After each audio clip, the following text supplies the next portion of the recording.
फुलगांव थाना क्षेत्र अंतर्गत 4 बदमाशों ने एक यादव परिवार के घर को निशाना बनाया था और उसके घर से 19 लाख रुपए से भी अधिक सोना चांदी जेवरात सहित नगद रकम को लेकर रफू चक्कर हो गए थे। जब आरोपी को हिरासत में लिया गया तो पता चला कि आरोपी जो है अपने 4 दोस्तों के साथ मिलकर सेंट्रो कार में घूम कर चोरी की घटना को अंजाम देता है।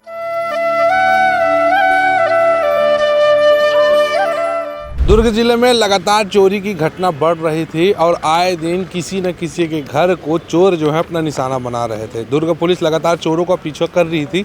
एक सफलता मिली है दुर्ग पुलिस को। फुलगांव थाना क्षेत्र अंतर्गत 4 बदमाशों ने एक यादव परिवार के घर को निशाना बनाया था और उसके घर से 19 लाख रुपए से भी अधिक सोना चांदी जेवरात सहित नगद रकम को लेकर रफू चक्कर हो गए थे। फुलगांव थाना की जो टीम है लगातार चोरों को सर्च कर रही थी। चोरों को पकड़ने में त्रिनियन ऐप की काफ़ी महत्वपूर्ण भूमिका है। त्रिनियन ऐप में जैसे ही चोरों को डिटेल्स को डाला गया उसके बाद चोरों को ट्रैक कर लिया गया। दरअसल चोरी के दिन एक सेंट्रो कार को उस क्षेत्र में देखा गया था। सेंट्रो कार पर जब पुलिस की नज़र पड़ी तो उसके बारे में पतासाजी किया गया तो सेंट्रो कार जो है भिलाई कैंप 2 में स्थित एक व्यक्ति के नाम पर रजिस्टर्ड पाया गया। पुलिस मौके पर पहुंची। जेपी नगर कैंप 2 निवासी अनीस उर्फ भालू जो आदतन चोर है, ये गाड़ी उसी का पाया गया। जब आरोपी को हिरासत में लिया गया तो पता चला कि आरोपी जो है अपने 4 दोस्तों के साथ मिलकर सेंट्रो कार में घूम कर चोरी की घटना को अंजाम देता है।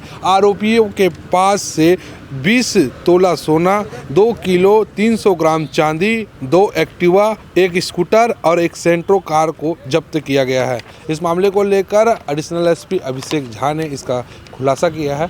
जानिए कि कैसे इस मामले को ट्रैक किया गया। ये जो चोर हैं लगातार जो पिछले 1.5 महीने में लगातार जो चोरियां हुई थी आसपास के क्षेत्र में जामुल, स्मृति नगर, रंजोरा और आसपास के क्षेत्र में जो चोरी किए थे, इसके संबंध में पुलिस लगातार इनकी पतासाजी की जा रही थी। मामला दर्ज करने के बाद अभी लास्ट में 1-2 दिन पहले ही इनके बारे में कुछ सूचना एसएसयू के जो लड़के हैं उनकी लीड को फॉलो करते हुए एक सेंट्रो कार दिखी थी। सेंट्रो कार जो फुटेज में दिखी थी उसका पीछा करते करते उसका पता किया गया तो एक मोहम्मद अनीस नाम का व्यक्ति का नाम सामने आया। जब उसकी हिस्ट्री चेक की गई तो उसके नाम से पहले से ही 6 से ज़्यादा मामले जो है वो दर्ज हैं पिछले 2023 में चोरी के। तो फिर उसको लाके उससे पूछताछ की गई। उसके बाद उसने अपना जो आरोप है वो स्वीकार किया और साथ ही उसके साथ शामिल लोगों का नाम भी उसने बताया।